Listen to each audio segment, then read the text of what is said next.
Nilaza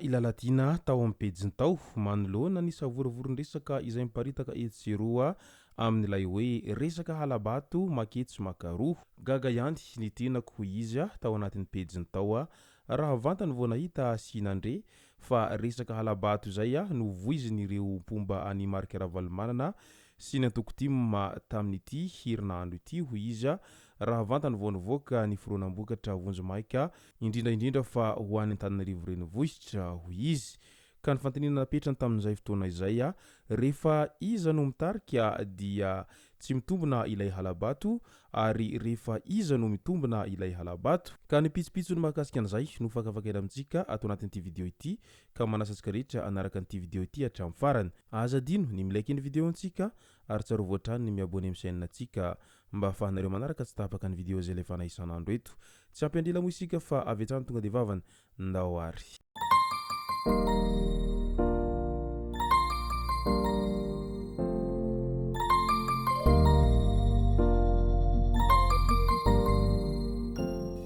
ny tonga tsy miarahaba hono ny namantezitra ka dia faly miarahaba isika rehetra mpanaraka tsy tapaka ny video zay lefa eto amin'ny chaîne eto isan'andro ny tenako amin'ity androandroany ity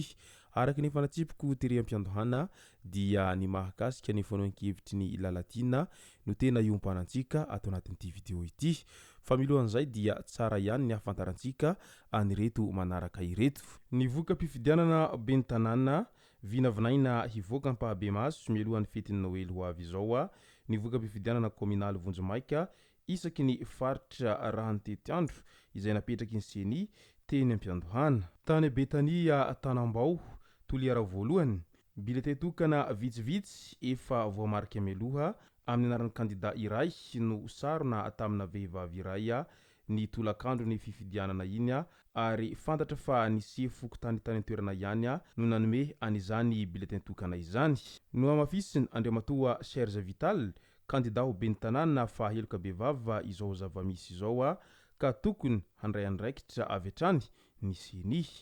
ankoatr'izay misy tike izarana vola sy vary misy sarina kandida iray ihany koa izay miparitaka eny rehetra eny efa maro tamin'izy ireo moa no sarona nandritra izay fifidianana tany an-toerana izay andry raobelina manamarina hatrany ny antony nitsangananay tamin'ireny hetsika fotsy ireny ny zava-misy ankehitriny sady lilo ny sofina no variana fotsiny amin'ity fangalaram-bato etseroa ity raha oviana ihany ary ilay fanovana hitondra amin'ny fanajany rehetra na iza ny lalam-panorenana sy ireo didy amandalanina eto amin'ny tany sy ny firenena izay antoko ny fampandrosoana tena izy ka hitondra amin'ny fifanajana ampisehatra ara-politika rehetra sy ny voaka malagasy manontolo efa nijoro isika ary mbola hijoro hatrany ho an'ny taninjanaka ho hiatrany Andriamatoa Andry Raobelina izay filohany antoko ARB naneho ny heviny rehefa avy nifidy nanefa ny adidy tamin'iny andro ny 1 Desambra lasa teo eny Andriamatoa taina razafinjoelina indray mahafinaritra rehefa taitra tahaka izao ny olona marobe ny tonga ny fidy ho isa hatrany tonga ny fidy nanefa ny adidy teny amin'ny EPP Beoririka ny tolakandro ny 1 Desambra iny hitahina razafinjoelina izay kandida natolotry ny tia tanindrazana atao Antananarivo renivohitra tao manoloana ny resaka nataon'ny Saint Christian tamin'izay andro zay nilaza fa tsy nanaja ny silence électoral ny fandaharana nataon'izy ireo tamin'izay andro zay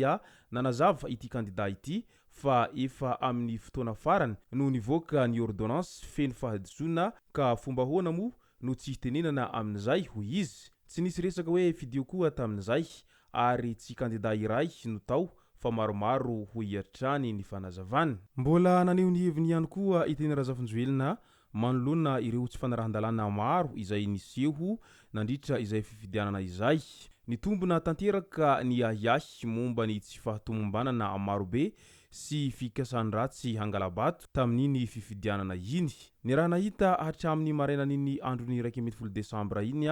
nanombohany izay latsabato zay ny zavanisy nandritra izay fifidianana izay. Fantatra izao fa marobe ireo olona no nifidy amina karapanondro sy karapifidianana tsy mitovy manomboka amin'ny 3 Tsy afaka hijery fotsiny isika manoloana izany ka izao ny vahaolana arosonay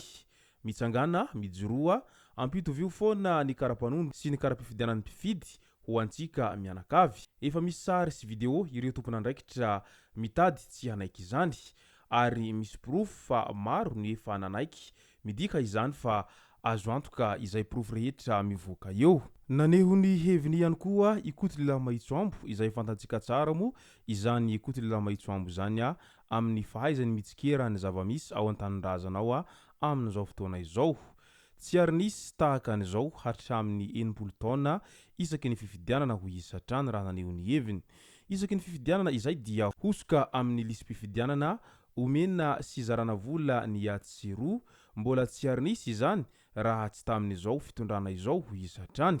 Ny malagasy efa tena mahantra, tsy ary nisy fahapotehana tahaka an'izao hatramin'izay nisy ny Madagasikara ka tokony handray andraikitra ireo mpitondra fanjakana amin'izao fotoana izao ho isatrany fa tsy tazam-potsiny manoloana ny zavamisy ankehitriny. Efa nivoizina tetistero foana mo izay mahakasika ny fisiny halabato sy ny maro hafa izay ka manoloana an'izay dia nivoaka tamin'ny fahanginany ihany i ramatoa Lalatiana Rakotondrazafy nilaza tao ampejiny tao mazava tsara fa ny posiko gaga ihany mijery anireto mpanositra eto Antananarivo renivohitra ireto mitabataba hoe nisy halabato. Fanga misy halabato izany ray fa rehefa iza no miteny hoe misy ny halabato dia lazaina fa tsy mahazaka resy dia rehefa iza no mitombona avy hatrany ilay halabato fa tsy hoe rehefa ianareo no miteny dia tsy maintsy marina ary izay no vérité absolue. Nefa tsy hitakory izay proof avoakanareo eo na ny kely azy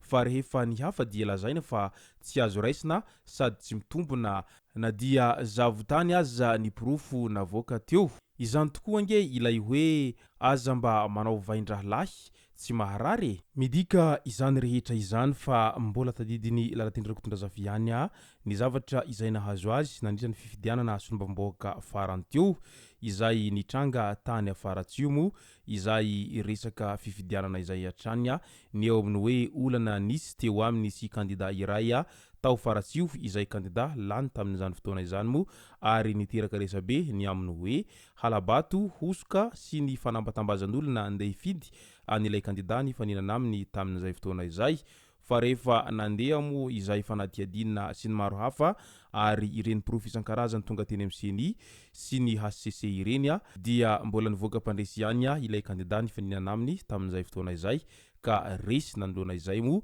Lalatiana Rakotondrazafy tamin'izany andro zany ka izay no antony nahatonga azy maneho ny hevitra amin'izao resaka halabato etsiroa amin'izao fotoana izao satria mbola misy ihany ny maharary azy manoloana an'izay rehetra izay.